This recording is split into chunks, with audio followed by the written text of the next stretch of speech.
राधे राधे, हर हर महादेव, नमः शिवाय। स्वागत करते हैं अपने यूट्यूब चैनल पर।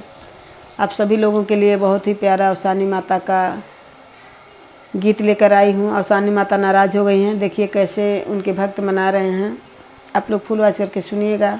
अगर ये हमारा अवसानी माता का गीत आप लोगों को पसंद आए तो लाइक करिएगा, सब्सक्राइब करिएगा, शेयर करिएगा, एक छोटा सा कमेंट ज़रूर दीजिएगा।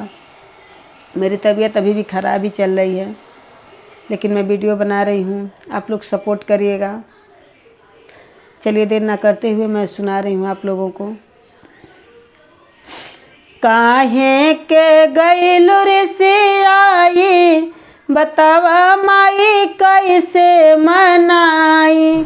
काहे के गइलु रे से आई, बतावा माई कैसे मनाई। कैसे मनाई हो, कैसे मनाई, कैसे मनाई हो, कैसे मनाई। काहे के गइलु रे सियाई, बतावा माई कैसे मनाई। काहे के गइलु रे सियाई, बतावा माई कैसे मनाई। बगिया के फूल मैया भंवरा जुठरल, बगिया के फूल मैया भंवरा जुठरल। बगिया के फूल मैया भंवरा जुठरल। कैसे के गजरा पहनाई, बतावा माई कैसे मनाई। कैसे के गजरा पहनाई, बतावा माई कैसे मनाई।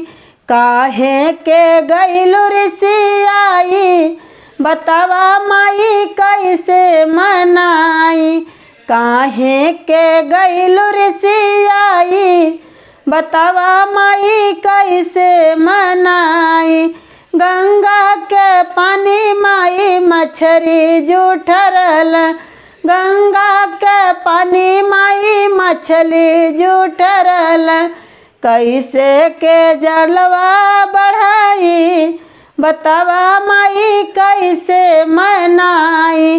कैसे के जलवा बढ़ाई, बतावा माई कैसे मनाई। कैसे की धरिया बढ़ाई, बतावा माई कैसे मनाई। काहे के गइलु रे सियाई, बतावा माई कैसे मनाई। कैसे मनाई हो, कैसे मनाई। काहे के गइलु रे सियाई, बतावा माई कैसे मनाई। पेड़वा के फूल मैया सुगना जुठरल, पेड़वा के फल मैया सुगना जुठरल। सुगना जुठरल हो, सुगना जुठरल। कैसे के भोगवा लगाई, बतावा माई कैसे मनाई। कैसे के भोगवा लगाई, बतावा माई कैसे मनाई। काहे के गइलु रे सियाई, बतावा माई कैसे मनाई। काहे के गइलु रे सियाई, बतावा माई कैसे मनाई।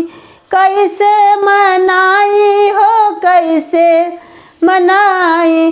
काहे के गइलु रे सियाई, बतावा माई कैसे मनाई। काहे के गइलु रे सियाई, बतावा माई कैसे मनाई। जय हो अवसानी मैया।